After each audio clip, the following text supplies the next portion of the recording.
Hello students, welcome to Education Portal. Students, in this video we are going to discuss the most important questions of CVS Physiology. Students, these questions are very much important and have been taken from various important exams of numerous well reputed universities. So if you are preparing for these questions, please share this video with your other medical colleagues so they can also get benefit from it. Okay students, so now we are starting our video. The first important question of that has been frequently asked in the exams is the regulation of arterial blood pressure. Students, you should know that arterial blood pressure is regulated by three means.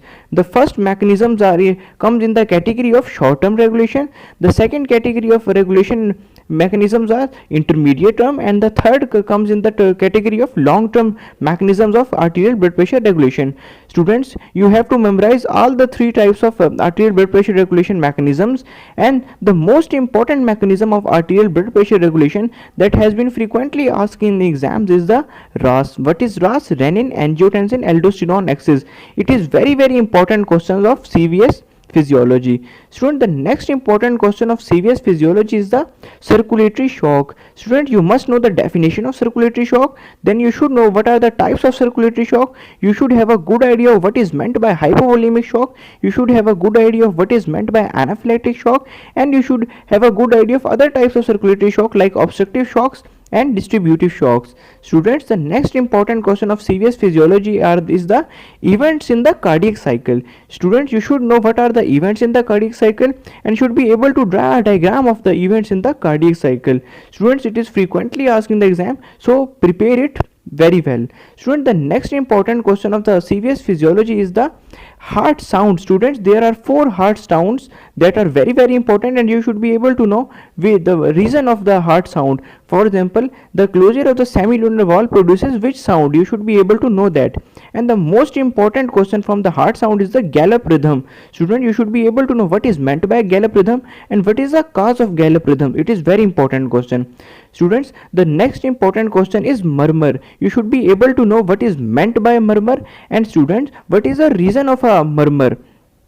Okay students, so student, the next important question of the CVS Physiology is the stenosis. Students, you should be able to know what is meant by stenosis. You should be able to know the causes of different type of stenosis. For example, pulmonary stenosis and other type of stenosis. You should be able to know because it is very much important and frequently asked in various exams. Students, if you are preparing for stenosis, you should also know the regurgitation. What is meant by regurgitation and the types of regurgitation. For example, mitral valve regurgitation and other types of regurgitation. You should very well know the basic definition and its types and the causes of the types of regurgitation. Okay students, so students, the next important question is the rheumatic fever. Students, please know that the rheumatic fever is very important question of CVS Physiology as well as CVS Pathology. So prepare, so please prepare it very well, and you should know the symptoms of rheumatic fever. You should know the pathophysiology of rheumatic fever. You should also know the treatment of rheumatic fever. So please prepare it very well. And student, the next important disease in the CVS Physiology is the patent ductus arteriosus.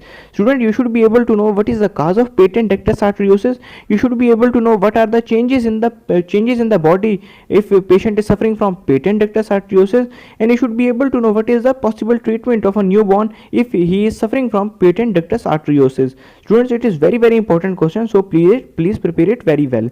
Okay students, so students, the next important question is the normal ECG. You should be able to know what is meant by electrocardiogram, and student, you should be able to draw a normal electrocardiogram, and student, you should be able to know the waves and the waves which are involved in the normal electrocardiogram. You should be able to know the exact cause of wave which are involved in the normal electrocardiogram. And students, sometimes ECG in myocardial infarction is also asked in the exam, so please prepare what changes occur in the ECG during the myocardial infarction. What happens to the Q wave, what happened to the T wave, what happened to the P wave. Please remember it very well.